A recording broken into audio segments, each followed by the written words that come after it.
I want to refer to an article you wrote about a week ago in the National Post. The headline is, "Thanks to Trudeau, Canada's death care system is top of the line."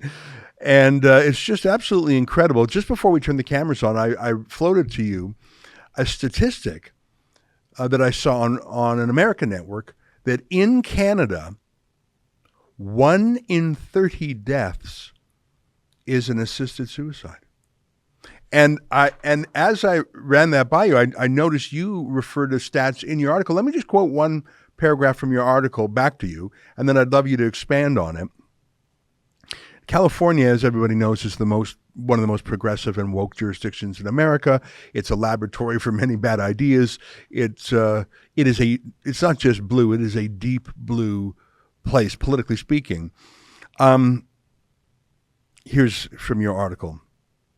Consider that California, with the same population as Canada, and universally regarded as a singularly progressive domain, legalized medically assisted death in 2016, just like Canada. And then here's the incredible part. In 2021, 486 Californians availed themselves of the program.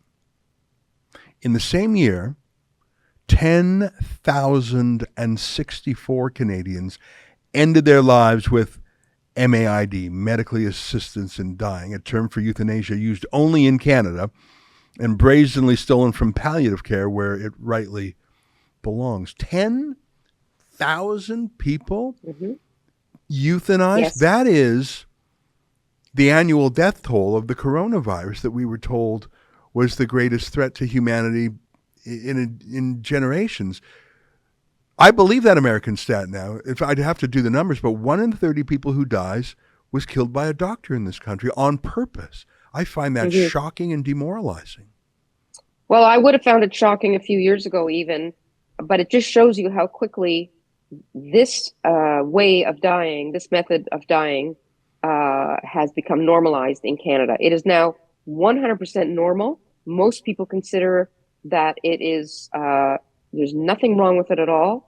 That in fact, it's a blessing that so many people want to, save the taxpayers' money by not extending their life by artificial means and all the rest of it.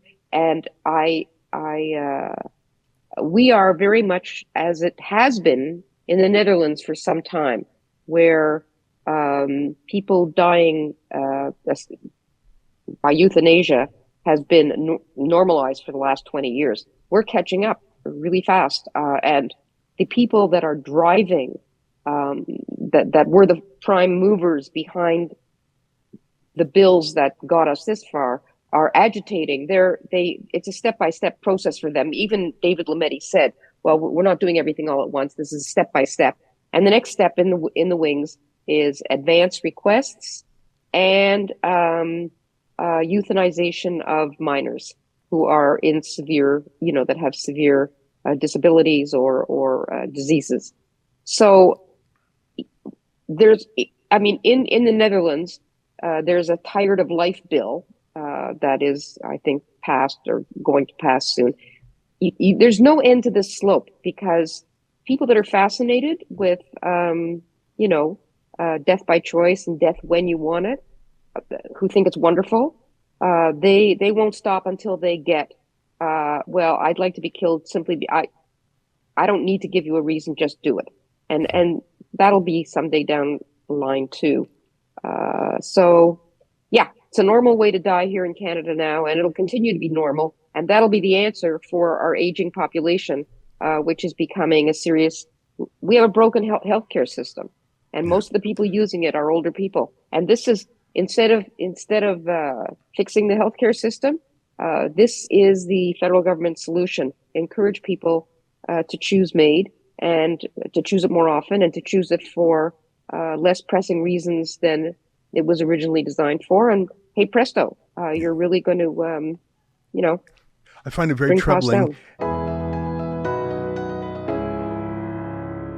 That was an excerpt from the Ezra Levant Show. I'm Ezra Levant. Every weekday, I do a monologue about the topic of the day. Then I interview a fascinating guest either in studio or via Skype. And then I read your mail, whether it's fan mail or hate mail, which is sometimes even more interesting. This is on our premium service, though, called Rebel News Plus. Go to rebelnewsplus.com. It's $8 a month or less if you buy a whole year in advance. You get my show every weeknight, plus Sheila Gunn Reid's show every week. It's called The Gun Show. It's pretty amazing. You know, we rely on you because we do not take a dime from the government. In Canada, that makes us almost unique. So please help us out and help yourself to some great journalism at rebelnewsplus.com.